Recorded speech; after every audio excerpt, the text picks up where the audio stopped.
প্রিয় শিক্ষার্থী, সম্মানিত শিক্ষক মণ্ডলী এবং সম্মানিত অভিভাবকবৃন্দ, আসসালামু আলাইকুম। আশা করছি সকলেই স্বাস্থ্যবিধি মেনে নিজ গৃহে ভালোভাবেই অবস্থান করছেন। প্রিয় শিক্ষার্থী, তোমরা আমাকে চেনো, তারপরেও আমি আমার পরিচয়টা আরেকবার দেই।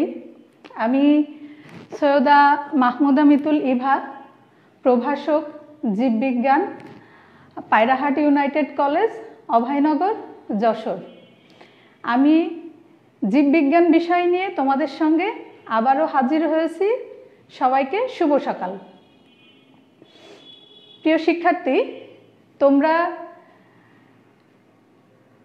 জানো যে আমরা জীববিজ্ঞান বইয়ের প্রথম পত্র বইটি, একাদশ দ্বাদশ শ্রেণীর প্রথম পত্র বইটি থেকে একটা নির্দিষ্ট অধ্যায় নিয়ে আলোচনা করছিলাম এবং এই অধ্যায়ে আজকে দ্বিতীয় টপিকস। প্রথম আমরা গতদিন জীববিজ্ঞান বইয়ের 11তম অধ্যায়ের জীব প্রযুক্তি অধ্যায় থেকে আলোচনা করেছি। তোমাদের একটি হোমওয়ার্ক দেওয়া ছিল, মনে আছে? যারা যারা হোমওয়ার্কটি করেছো তাদের জন্য অনেক অনেক শুভকামনা। আর যারা যারা করতে পারোনি, আশা করছি তোমরা করে ফেলবে। হোমওয়ার্কটি কি ছিল? টিস্যু কালচার প্রযুক্তি থেকে ছিল। টিস্যু কালচারের মাধ্যমে আমাদের দেশের কৃষিক্ষেত্রে উন্নয়নের সম্ভাবনা কতটুকু, এ বিষয়ে তোমার মতামত লেখার কথা ছিল 15টি বাক্যে। কে কে হোমওয়ার্ক করে ফেলেছো শেষে একটু আমাকে রেসপন্স করো, জানিয়ে দাও যে কে কে হোমওয়ার্ক করেছো।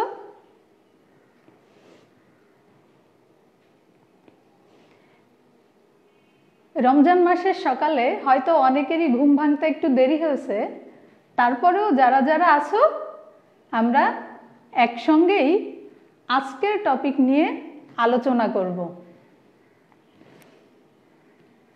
আমরা আবারও বলি, একাদশ দ্বাদশ শ্রেণীর জীববিজ্ঞান প্রথম পত্রের অধ্যায় 11 জীব প্রযুক্তি নামক যে অধ্যায়টি আছে সেটি নিয়ে আলোচনা করছিলাম গতদিন। আজকে এর পরবর্তী অংশ আমরা শুরু করব। তোমাদের জন্য এখানে একটি বাংলাদেশের ম্যাপ দেখতে পাচ্ছি আমরা, তাই না? এখানে বিভিন্ন জেলাকে চিহ্নিত করে একটি ম্যাপ দেখতে পাচ্ছি। এই ম্যাপটি আমরা দেখি, এখানে এই ম্যাপটি হতে আমরা কি দেখছি? বিভিন্ন জেলাতে কলকারখানা এবং ঘরবাড়ির সংখ্যা অনেক বেশি বেড়ে গেছে। এই কলকারখানা এবং ঘরবাড়ি বেড়ে যাওয়ার ফলে কি হয়েছে?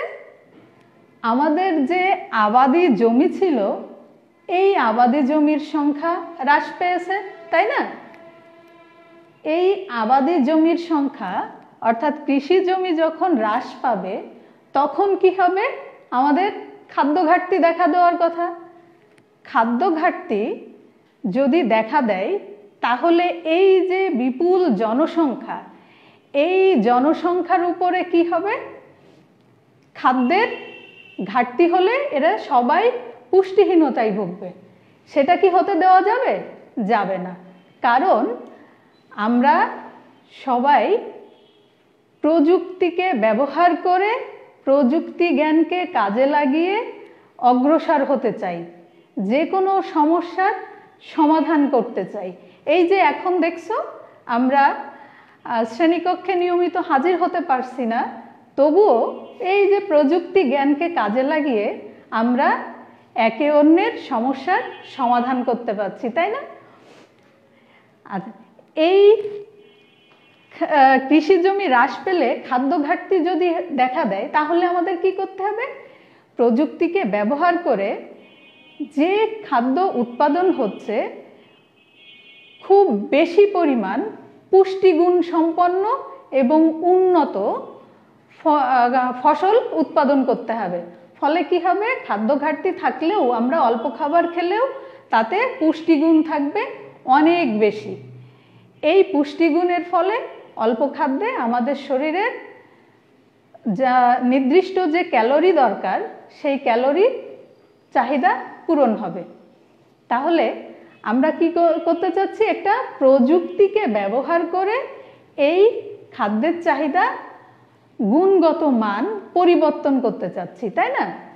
এই যে এখানে আরেকটা ছবি দেখো, এই যে তরমুজ, এই তরমুজের বীজ থাকলে এটা খেতে একটু সমস্যা হয়, এখানে আর তরমুজের যদি বীজ না থাকে তাহলে খেতে তো মজাই মজা, তাই না?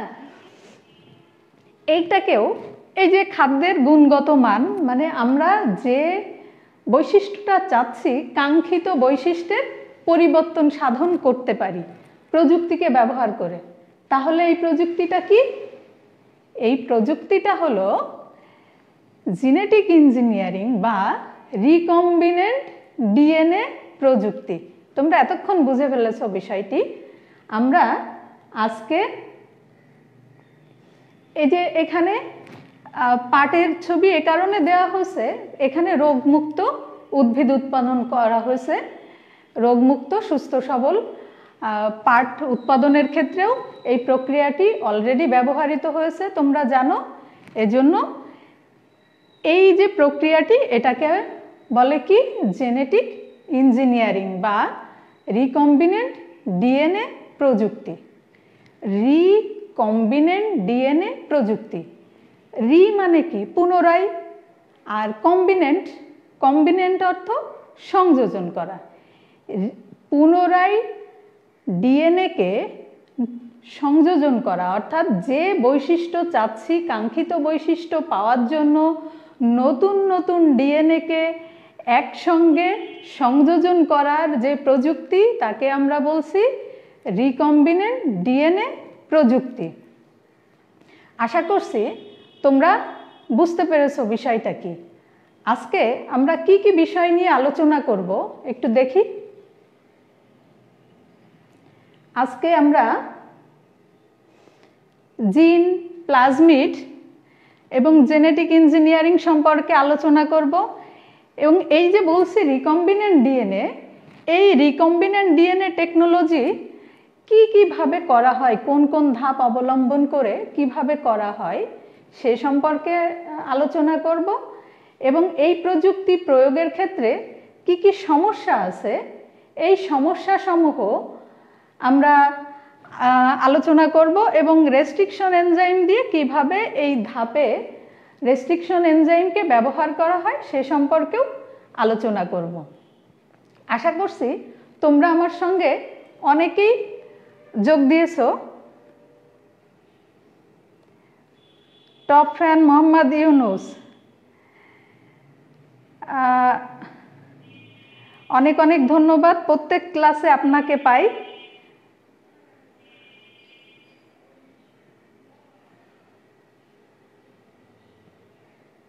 সাগর হালদার শান্ত, ঠিক মতো দেখতে পাচ্ছি না, কি লেখা দেখতে পাচ্ছ না নাকি আমাকে দেখতে পাচ্ছ না?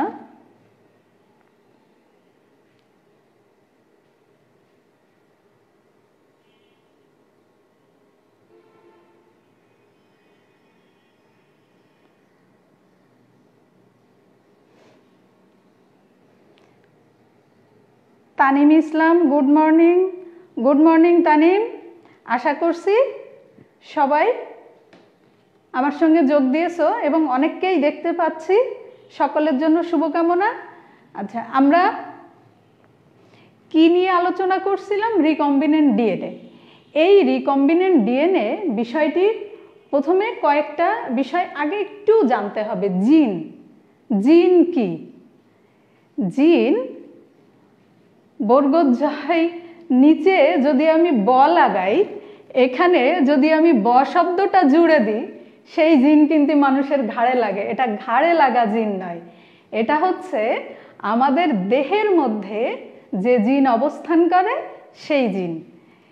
আমাদের দেহের মধ্যে কোথায় অবস্থান করে? আমাদের দেহে অসংখ্য লক্ষ কোটি কোষ আছে। কোষের ভেতরে আছে কি? নিউক্লিয়াস। এই নিউক্লিয়াসের ভেতরে ক্রোমোজোম অবস্থান করে। আমরা একটু ছবি দেখি।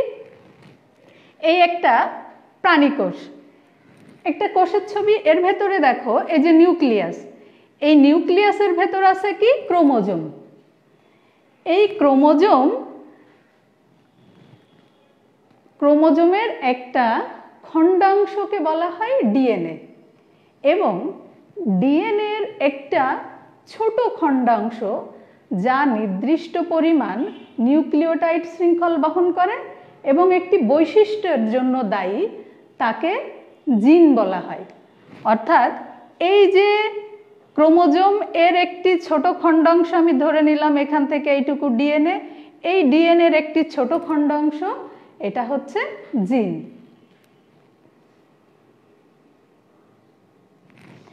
এই হচ্ছে ডিএনএর একটা খণ্ডাংশ, জিন। এখানে এইটুকু চিহ্নিত করেছি বলে কি শুধু এটুকুই জিন? না, এতে অসংখ্য, এই ক্রোমোজোমের ভেতরে অসংখ্য জিন আছে, ছোট ছোট খণ্ডাংশ, যারা একটা নির্দিষ্ট বৈশিষ্ট্যের জন্য দায়ী এবং নির্দিষ্ট পরিমাণ পলিপেপটাইড শিকল নিয়ে গঠন হয়।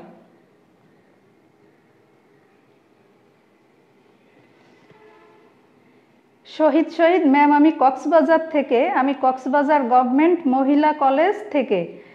ধন্যবাদ শহীদ। তোমরা একটু সবাই তোমাদের কলেজের নাম লিখে ফেলো তো। আসসালামু আলাইকুম, অনেকেই সালাম দিয়েছো। মোস্তফা মাসুদ জি, এরিনও প্রায় ক্লাসে থাকে। তোমাদের সকলকে ধন্যবাদ। ওয়ালাইকুম আসসালাম। অনেকে গুড মর্নিং দিয়েছো, গুড মর্নিং।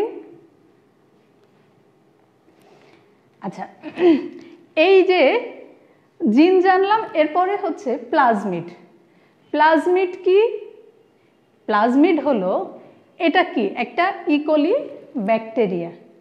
এই ব্যাকটেরিয়ার ভেতরে, এর ভেতর একটি ক্রোমোজোম আছে। এই ক্রোমোজোম ছাড়াও একটি বৃত্তাকার ক্রোমোজোম থাকে। এই বৃত্তাকার ক্রোমোজোমটিকে, ইকোলি ব্যাকটেরিয়ার বৃত্তাকার ক্রোমোজোমটিকে বলে প্লাজমিড। এই যে ব্যাকটেরিয়াম, ইকোলি ব্যাকটেরিয়াম, এই ব্যাকটেরিয়ামের যে বৃত্তাকার ডিএনএটি আছে, এটাকেই বলছি আমরা প্লাজমিড। আশা করছি জিন এবং প্লাজমিড সম্পর্কে তোমাদের ধারণা পরিষ্কার হয়ে গেছে।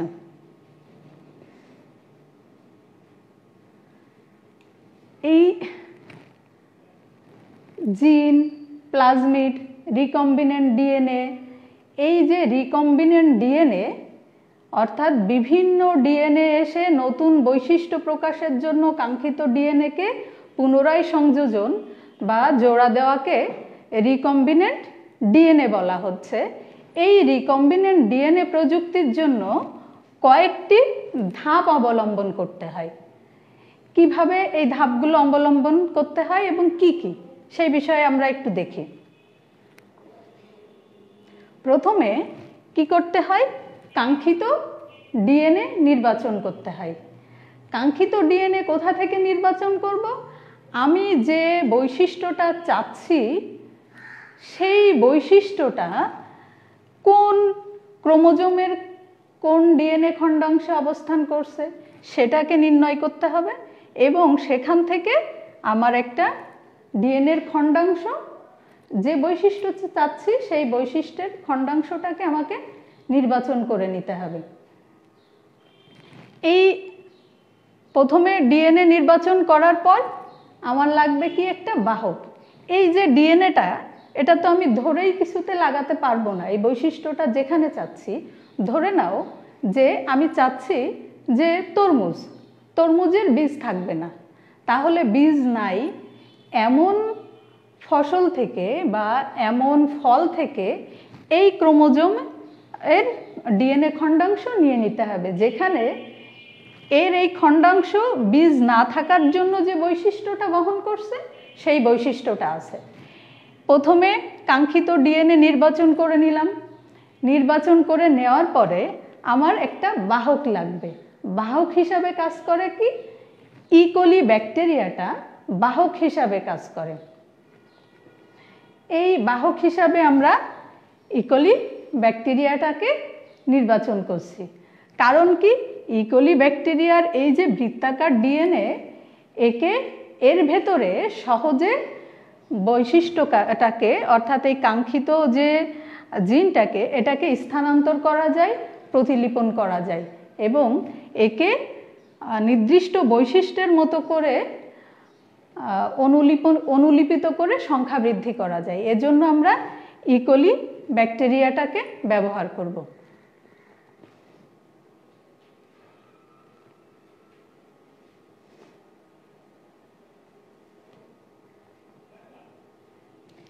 ইকোলি ব্যাকটেরিয়া ব্যবহার করার পরে, ইকোলি ব্যাকটেরিয়া যখন আমরা ব্যবহার করব, কিন্তু ডিএনএ খণ্ডাংশটা আমাকে কেটে আনতে হবে। কেটে আনতে গেলে এবং ওই যে ইকোলি ব্যাকটেরিয়ার যে প্লাজমিড অংশটা আছে ওটাও আমাকে কাটতে হবে। এটা কাটতে গেলে কি করতে হবে, আমাকে একটা এনজাইম ব্যবহার করতে হবে। এই এনজাইমটার নাম হলো রেস্ট্রিকশন এনজাইম। রেস্ট্রিকশন এনজাইম দিয়ে এই অংশটা আমি কেটে দেব। কেটে নেওয়ার পরে এটাকে আমি আবার এই যে প্লাজমিড অংশ এটাকেও আমি এই অনুযায়ী, এই জিন সিকোয়েন্স অনুযায়ী এটাকেও কেটে নিব, প্লাজমিডটাকে কেটে নিব। নেয়ার পরে এই অংশটাকে আমি এখানে স্থাপন করব। তোমাদের কারো বুঝতে সমস্যা হচ্ছে? কোথাও বুঝতে সমস্যা হলে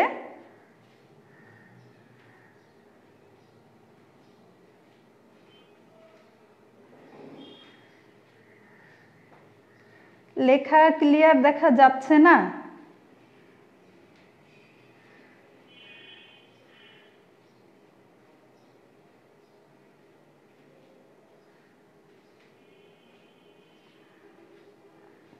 কি কি এনজাইম ব্যবহার করা হয়? এখানে রেস্ট্রিকশন এনজাইম বিভিন্ন রকম আছে, আমরা সে বিষয় নিয়ে আলোচনা করব। সাথে থাকো, কি কি এনজাইম লাগছে সেটা আমরা একসঙ্গে মিলেই আলোচনা করব। জেডএস জবা, থ্যাংক ইউ, প্রত্যেক ক্লাসেই তোমাকে পাই। নূর আকাশ নাইম, থ্যাংক ইউ বাবা, তোমাকেও পাই প্রত্যেক ক্লাসে। নাইমুল হোসেন নাইম, ম্যাম লেখাগুলা ক্লিয়ারলি বোঝা যাচ্ছে না। লেখা বোঝা যাচ্ছে না? আমার মনে হয় এবার বোঝা যাচ্ছে। আমি এখানে পরিষ্কার দেখতে পাচ্ছি।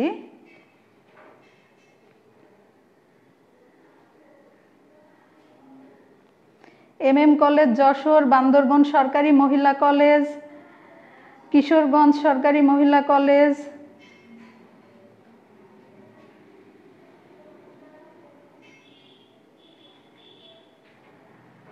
নওপাড়া গভর্নমেন্ট মহিলা college, Sunamganj, Cox's Bazar Pabna cadet college, সরকারি বাকলিয়া সরকারি কলেজ চট্টগ্রাম। সবাইকে ধন্যবাদ, অনেকেই আছে আমার সঙ্গে, তোমাদের সবাইকে ধন্যবাদ। এনজাইম সম্পর্কে আমরা আসছি, আমরা একসঙ্গেই আলোচনা করব বিষয়গুলো নিয়ে। আচ্ছা, রেস্ট্রিকশন এনজাইম। এখন এই রেস্ট্রিকশন এনজাইম বিভিন্ন রকম আছে। কোন রেস্ট্রিকশন এনজাইমটা আমি ব্যবহার করব? প্রত্যেক রেস্ট্রিকশন এনজাইমের নির্দিষ্ট সিকোয়েন্স অনুযায়ী কর্তন করার ক্ষমতা আছে। এই ডিএনএ সিকোয়েন্স যে রেস্ট্রিকশন এনজাইম দিয়ে কর্তন করব, সেটা কিভাবে কর্তন হতে পারে, কোন কোন এনজাইম দিয়ে, সেটা একটু দেখি।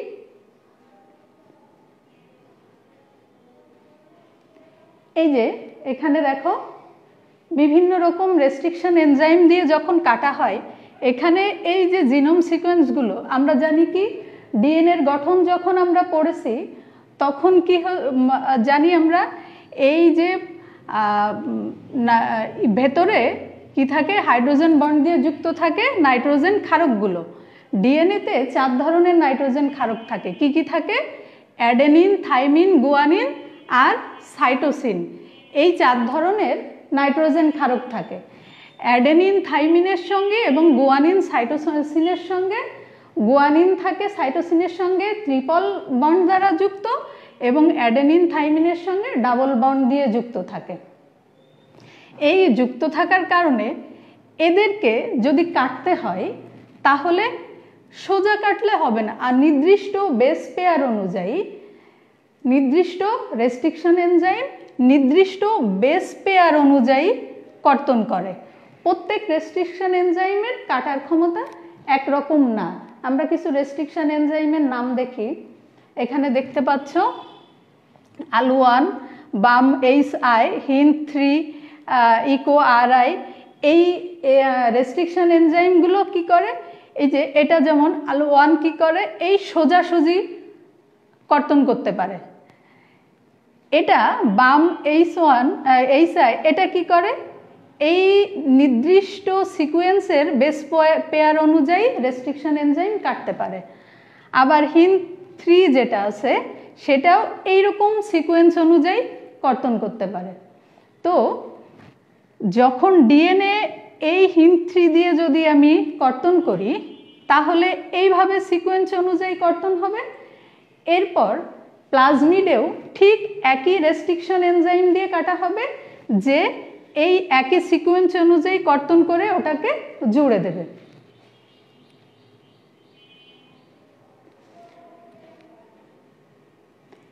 কর্তনের পর এবার কি কেটে নিয়ে আসলাম আমি নির্দিষ্ট অংশ, তাহলে জোড়া দিতে হবে। জোড়া দেওয়ার জন্য আমরা কি করব, এখানে লাইগেজ এনজাইম ব্যবহার করব। এই লাইগেজ এনজাইম যখন ব্যবহার করব, এই অংশটা আমি কেটে নিয়ে আসছি, এটাকে এনে আমি এর সঙ্গে সংযোজন করে দেব। সংযোজন করতে হলে যখন আমি লাইগেজ এনজাইমটা ব্যবহার করব, লাইগেজ এনজাইম ব্যবহার করলে এটা জোড়া লেগে যাবে। এটাই তৈরি হলো আমার সেই কাঙ্ক্ষিত রিকম্বিনেন্ট ডিএনএ।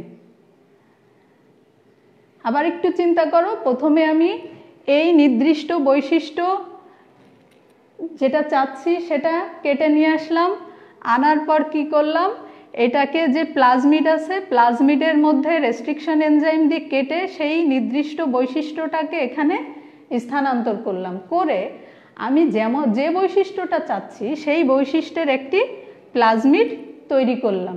তখন একে বলবে রিকম্বিনেন্ট ডিএনএ। এই রিকম্বিনেন্ট ডিএনএ তো আমার তৈরি হয়ে গেল। এখন এই রিকম্বিনেন্ট ডিএনএটাকে আমার যে উদ্ভিদে চাচ্ছি বা প্রাণীতে চাচ্ছি সেই কোষের মধ্যে স্থানান্তর করতে হবে। আমরা আচ্ছা, তোমাদের জন্য একটা প্রশ্ন আছে, লাইগেজ এনজাইমের কাজ কি? চটপট লিখে ফেলো তো দেখি। আমরা এতক্ষণ আলোচনা করেছি যেটুকু, কে কে বুঝতে পেরেছো?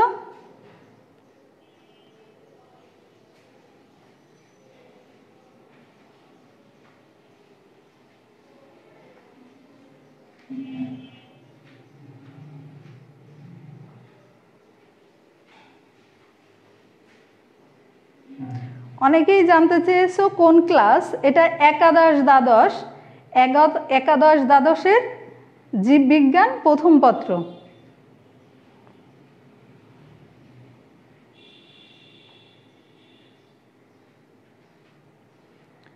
মিনহাজুল আবেদিন, সন্নিবেশিত জিনকে কি অন্য জীবে স্থানান্তর সম্ভব? হ্যাঁ, এই রিকম্বিনেন্ট ডিএনএ প্রযুক্তির মাধ্যমেই সম্ভব। কিভাবে সম্ভব সেটাই আমরা আলোচনা করছি।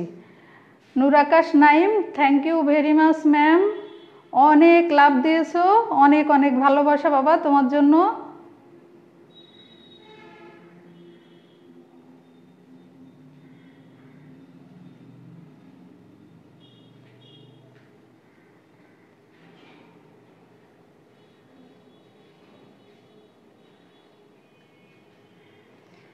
ও রিফা জারিফ সহ আরও কয়েকজন আছো যারা এবার এসএসসি পরীক্ষা দিয়েছো, তোমরাও সঙ্গে থাকো। অধ্যায়টি তোমাদের জন্য ভীষণ গুরুত্বপূর্ণ।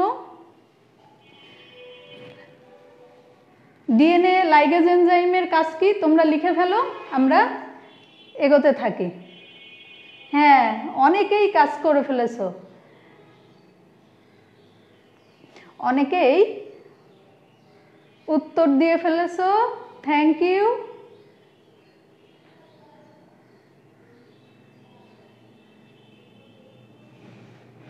Thank you.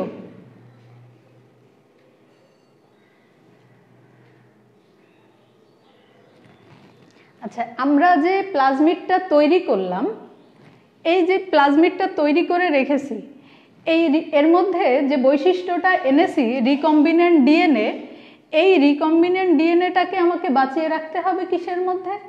একটা আবার ব্যাকটেরিয়াম কোষের মধ্যে এটাকে প্রবেশ করাতে হবে। প্রবেশ করিয়ে এর ভেতরে ব্যাকটেরিয়ামটা যখন অনুলিপন করবে, এই যে আমি বৈশিষ্ট্যটা রিকম্বিনেন্ট ডিএনএর ভেতরে তৈরি করেছি সেটা হুবহু কপি অনুলিপিত হতে থাকবে ওর ভেতরে। একটু আগে একজন জানতে চেয়েছিলে শহীদ যে নতুন বৈশিষ্ট্য তৈরি করা সম্ভব কিনা। এভাবেই আমরা নতুন বৈশিষ্ট্য তৈরি করে থাকি। উদ্ভিদ বিজ্ঞানে যেসব ক্ষেত্রে সফলতা এসেছে সেসব ক্ষেত্রগুলোতে এভাবেই কাজ হয়েছে। রিকম্বিনেন্ট ডিএনএ তৈরি হওয়ার পরে এটাকে ব্যাকটেরিয়ামের ভেতরে উপযুক্ত পোষক হিসাবে এর ভেতরে বাঁচিয়ে অনুলিপিত করে এরপরে এসে এটাকে আবার টিস্যু কালচার প্রযুক্তির মাধ্যমে কাজ করা হয়েছে, করেই নতুন নতুন বৈশিষ্ট্যের উদ্ভাবন হয়েছে। যে এখন আমরা যে ফসলগুলোকে বলি হাইব্রিড, এগুলো এভাবেই তৈরি।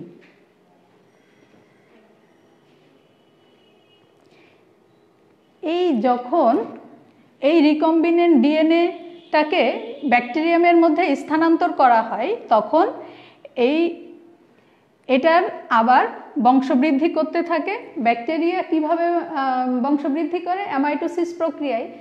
যখন বংশবৃদ্ধি করে, এই যে আমি প্লাজমিড বা রিকম্বিনেন্ট ডিএনএটাকে তৈরি করেছি সেও ওর ভেতরে অনুলিপিত হবে এবং সংখ্যা বৃদ্ধি করতে থাকবে।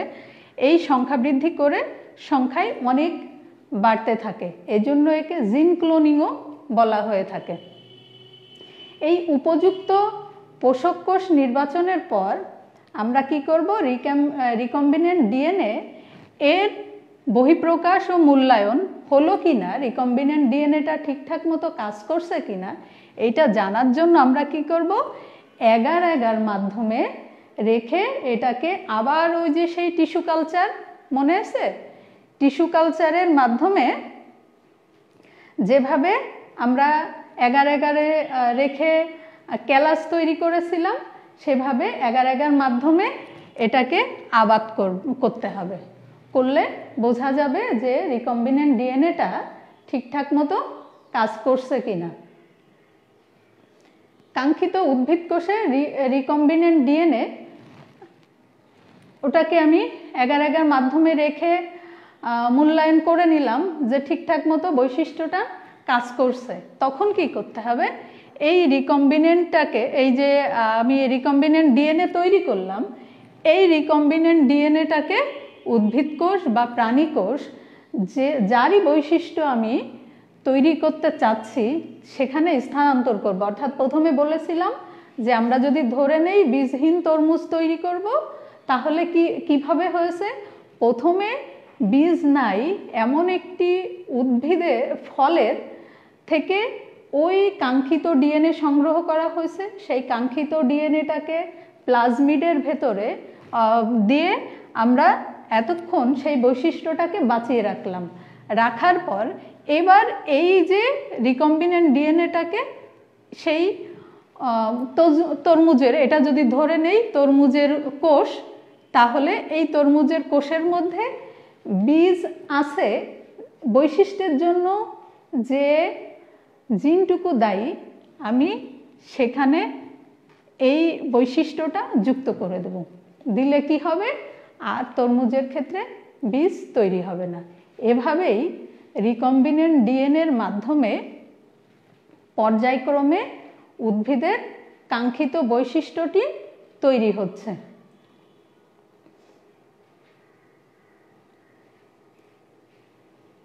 এই যে একটু খেয়াল করো, এই রিকম্বিনেন্ট ডিএনএ এখানে আমি স্থাপন করলাম। স্থাপন করার পরপরই কি হচ্ছে, এই যে উদ্ভিদ কোষটা, এই উদ্ভিদ কোষ আমি এবার কি করব, ক্যালাসের মধ্যে রেখে এখন টিস্যু কালচারে ফিরে যাব। এখন আর রিকম্বিনেন্ট ডিএনএর ধাপ শেষ, টিস্যু কালচারে চলে যাব। অর্থাৎ আমি সেই নির্দিষ্ট বৈশিষ্ট্যটা কোষের মধ্যে স্থানান্তর করতে পেরেছি। করতে পারলে এই টিস্যুটাকে আমি এবার ক্যালাস তৈরি করব। টিস্যু কালচার প্রযুক্তির মাধ্যমে আমরা টিস্যু কালচারে কি পড়েছিলাম, উদ্ভিদের একটি জীবন্ত কোষ থেকেও উদ্ভিদ তৈরি সম্ভব। তাহলে আমি এই যে জীবন্ত কোষের মধ্যে আমার চাহিদা মাফিক বৈশিষ্ট্য স্থানান্তর করলাম। এই বৈশিষ্ট্য স্থানান্তর করার পর এই কোষটাকে আমি আবার টিস্যু কালচার প্রযুক্তির মাধ্যমে এখান থেকে ক্যালাস সৃষ্টি করব। ক্যালাসের পর মনে আছে তোমাদের অণুচারা তৈরি হবে, ক্যালাস থেকে ক্যালাস হবে, আবার ক্যালাস থেকে ক্যালাস হবে, অণুচারা তৈরি হবে। অণুচারাগুলো ল্যাবের ভেতর আমরা ছোট ছোট পাত্রে রেখে বাঁচিয়ে রাখবো তাদের একটা বায়ুশূন্য স্থানে। তারপরে ধীরে ধীরে এদেরকে মাঠে স্থানান্তর করব। মনে আছে না, গতদিন আমরা এই বিষয় নিয়ে আলোচনা করেছিলাম।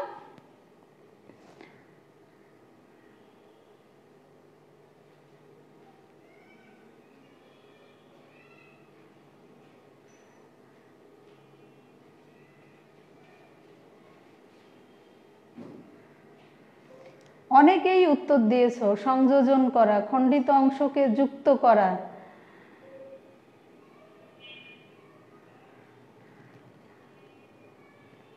জোড়া ডিএনএ জোড়া লাগানো লাইগেজ এনজাইমের কাজ।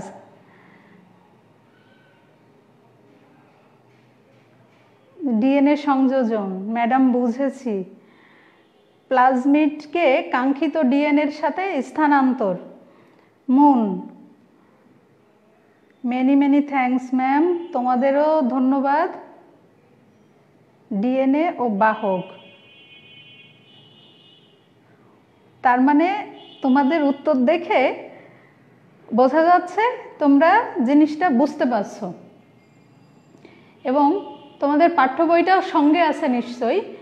সঙ্গে সঙ্গে যদি তোমরা এই টপিকসগুলো দেখতে থাকো তাহলে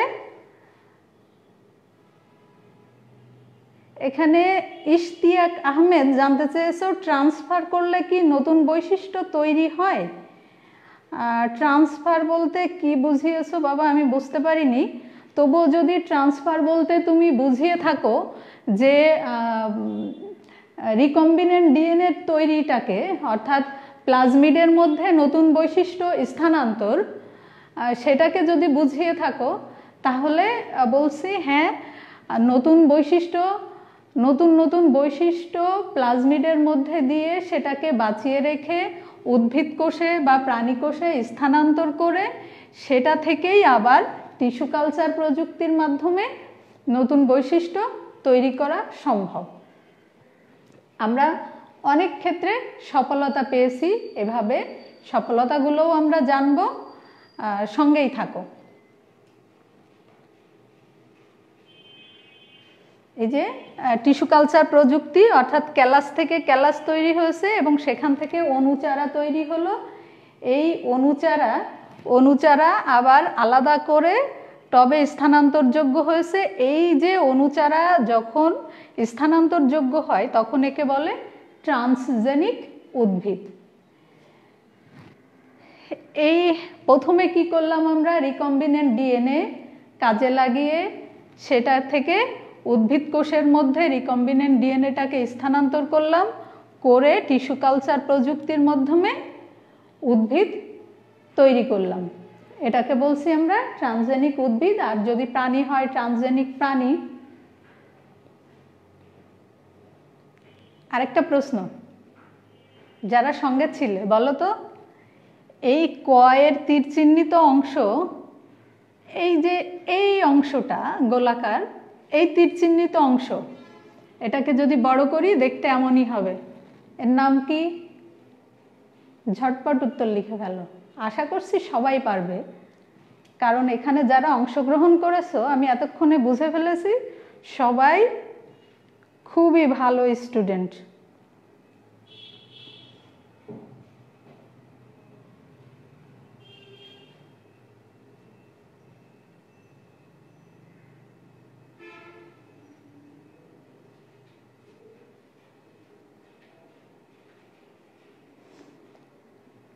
সাজেদা নূর, সাজেদা নূর জানতে চেয়েছো প্রোমোটার টার্মিনেটর কি? প্রোমোটার এবং টার্মিনেটর হলো যখন তুমি যদি প্রথম অধ্যায়টি পড়ে থাকো ট্রান্সক্রিপশন এবং ট্রান্সলেশন, তাহলেই তুমি ওখানে জানতে পারবা প্রোমোটার অঞ্চল হলো যেখান থেকে কোষের বিভাজন শুরুর জন্য জিন সিকোয়েন্স কাজ করা শুরু করে, সেই অঞ্চলটিকে অর্থাৎ কোষ বিভাজনের জন্য উদ্দীপনা যোগায়। শুধু কোষ বিভাজন না, এটা ট্রান্সক্রিপশন এবং ট্রান্সলেশনের জন্য অর্থাৎ প্রোটিন তৈরি এবং mRNA তৈরি, এর জন্য উদ্দীপনা যোগায় যে নির্দিষ্ট অংশটা এবং নির্দিষ্ট ওখানে কিছু এনজাইম এসে যুক্ত হয়, এই অংশটাকে প্রোমোটার অঞ্চল বলে। এবং যেখানে যে শেষ হয়, যে পর্যন্ত বিভাজন হচ্ছে বা ট্রান্সক্রিপশন হচ্ছে, ট্রান্সলেশন হচ্ছে, যেখানে এসে শেষ হচ্ছে, শেষের এখানে শেষ অংশটাকে টার্মিনেটর অঞ্চল বলে। প্রোমোটার এবং টার্মিনেটর অঞ্চল নিশ্চয়ই বুঝতে পেরেছো। আচ্ছা, এটার নাম তোমরা সবাই বুঝে ফেলেছো এতক্ষণে, অনেকেই উত্তর দিয়ে ফেলেছো, থ্যাংক ইউ। এটাকে কি বলে? প্লাজমিড বলে। Very good. এই প্রক্রিয়াটি তোমরা ভালোভাবে আশা করছি বুঝেছো। তবুও আমি আরেকটা ভিডিও দেখাই, এই ভিডিও চিত্রটির মাধ্যমে আরো ভালোভাবে বুঝতে পারবা। একটু ভিডিওটা মনোযোগ সহকারে দেখো।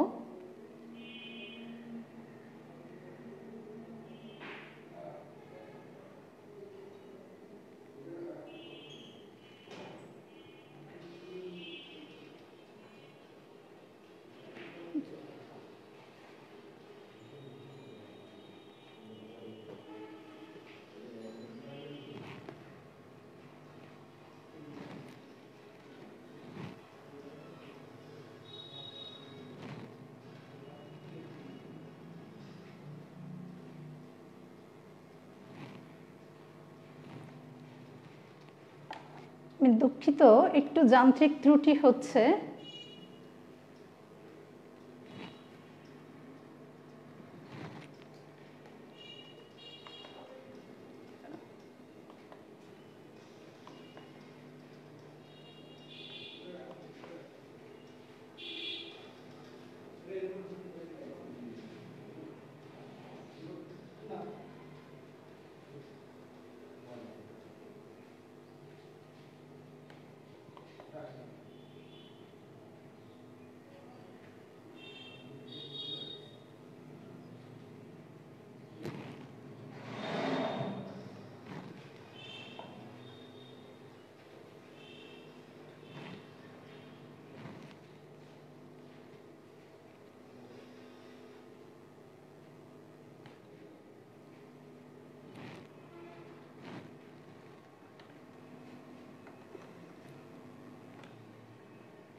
আমি দুঃখিত, একটু বৈদ্যুতিক ত্রুটির জন্য ভিডিওটি কাট হয়ে গেছে। আমি ভিডিওটি দেখাতে পারিনি, আন্তরিকভাবে দুঃখিত। তোমরা এই যে প্রবাহ চিত্রটি, এই প্রবাহ চিত্রটি তোমাদের পাঠ্য বইয়েই দেওয়া আছে। এই পাঠ্য বইয়ে এই চিত্রটি দেওয়া আছে, তোমাদের এই চিত্রটির সুন্দরভাবে শিখতে হবে। তোমরা এতক্ষণে বুঝে ফেলেছো যে এই ছবিটি এই যে ইকোলি ব্যাকটেরিয়া, এখান থেকে নির্দিষ্ট এই যে প্লাজমিড অংশটা, বৃত্তাকার যে ডিএনএ, এই প্লাজমিড অংশটা নেওয়া হয়েছে।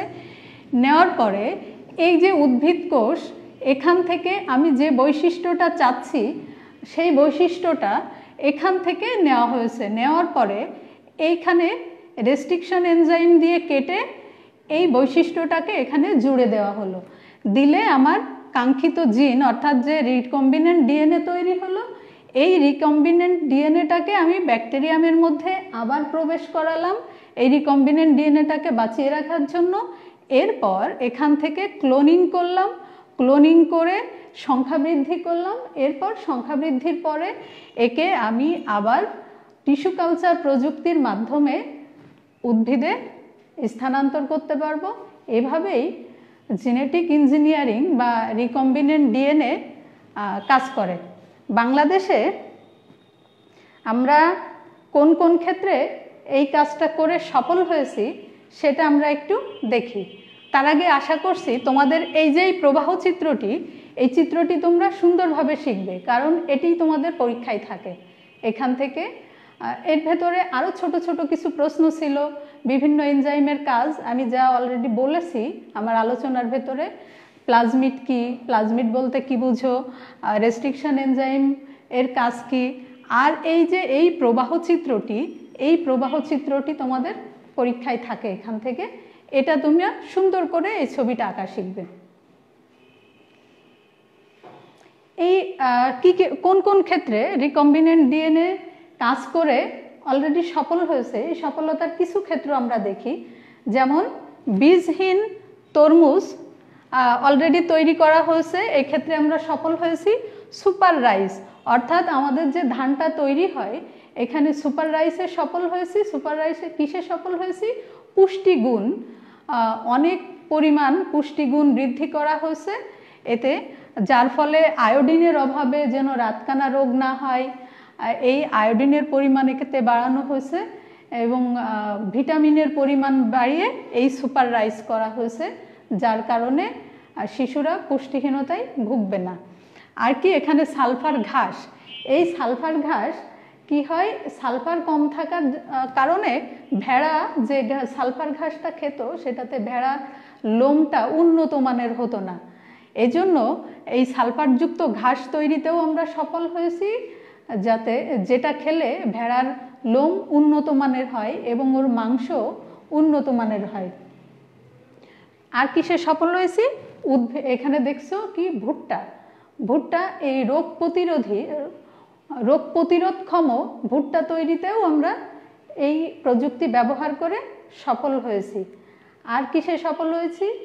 এই যে তুলা, অধিক পরিমাণ তুলা উৎপাদন এবং রোগ প্রতিরোধক্ষম তুলা উৎপাদনেও আমরা সফল হয়েছি। আর দেখো ওই যে জোনাকি পোকা আছে, জোনাকি পোকার যে রাতের আধারে মিটিমিটি করে জ্বলে, ওতে যে লুসিকেরিন এনজাইম থাকে, ওইটাকে ব্যবহার করে তামাক গাছে ব্যবহার করে দ্যুতিময় তামাক গাছ তৈরি করা হয়েছে, এটাতেও আমরা সফল হয়েছি। আর চিকিৎসা ক্ষেত্রেও কিছু কিছু ক্ষেত্রে সফল হয়েছি, যেমন ইনসুলিন তৈরির ক্ষেত্রে আমরা সফল হয়েছি। ইনসুলিন তৈরি, তারপর গ্রোথ হরমোনের ক্ষেত্রে আমরা সফল হয়েছি। এরপর এখানে ইন্টারফেরন তৈরির ক্ষেত্রে আমরা সফল হয়েছি। ভ্যাকসিন বা টিকা তৈরির ক্ষেত্রে আমরা সফল হয়েছি। এরপর বংশগত রোগ নির্ণয়ের ক্ষেত্রেও আমরা সফল হয়েছি, যে মানব ভ্রূণে থাকতেই তার বংশগত কোনো রোগ আছে কিনা সেটাও নির্ণয় করা সম্ভব হয়েছে আমাদের এই প্রযুক্তি ব্যবহার করে। তারপরে বিভিন্ন ধরনের অ্যান্টিবায়োটিক ঔষধ বা বিভিন্ন ধরনের ঔষধ আহরণ করতেও আমরা এই প্রযুক্তি ব্যবহার করে সফল হয়েছি।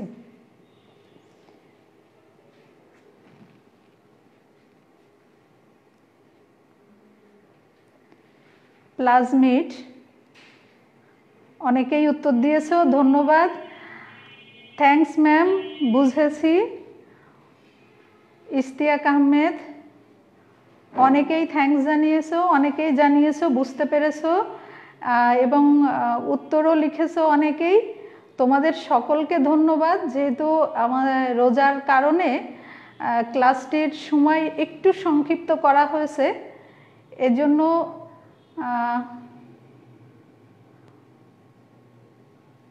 আর বেশিক্ষণ তোমাদের সঙ্গে থাকার সুযোগ হচ্ছে না। আমরা এখনই শেষ করব।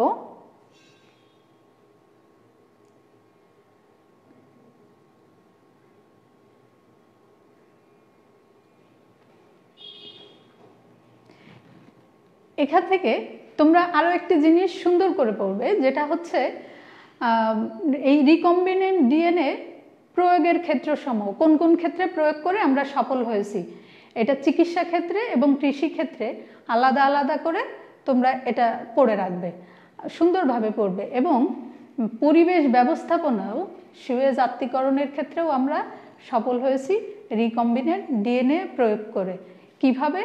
কারণ অনেক অণুজীব তৈরি করে রিকম্বিনেন্ট ডিএনএর মাধ্যমে সেটাকে বিভিন্ন বর্জ্যের মধ্যে দিলে বর্জ্য থেকে আমরা আবার পুনরায় ব্যবহারযোগ্য বিভিন্ন উপাদান তৈরি করতে পারি। এটাও আমাদের সম্ভব হয়েছে রিকম্বিনেন্ট ডিএনএ প্রযুক্তি ব্যবহার করে। এখানে তোমাদের জন্য একটা প্রশ্ন ছিল, রিকম্বিনেন্ট ডিএনএ প্রযুক্তির কোন দিকটি দেখানো হয়েছে। অর্থাৎ এখানে যদিও সময় নাই, তারপরেও আমি একটু বলি। এখানে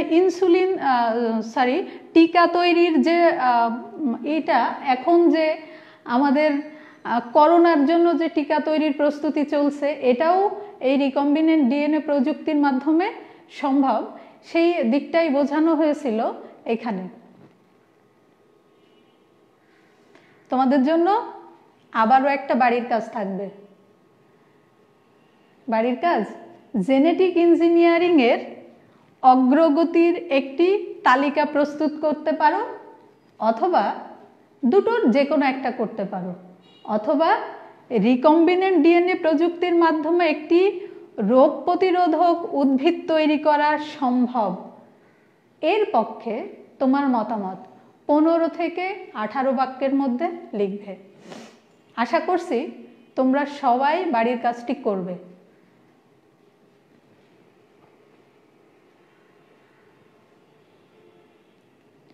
তোমাদের সবার জন্য শুভকামনা। এবং কি করতে হবে?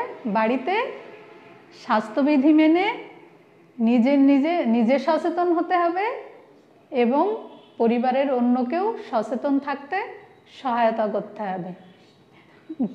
এবং তোমরা পাঠ্য বই থেকে অবশ্যই দূরে সরে যাবে না, পাঠ্য বইয়ের সঙ্গেই থাকবে। পরবর্তী ক্লাসে দেখা হবে আবার তোমাদের সঙ্গে। ততক্ষণ হ্যাপি হোম কোয়ারেন্টাইন। আল্লাহ হাফেজ।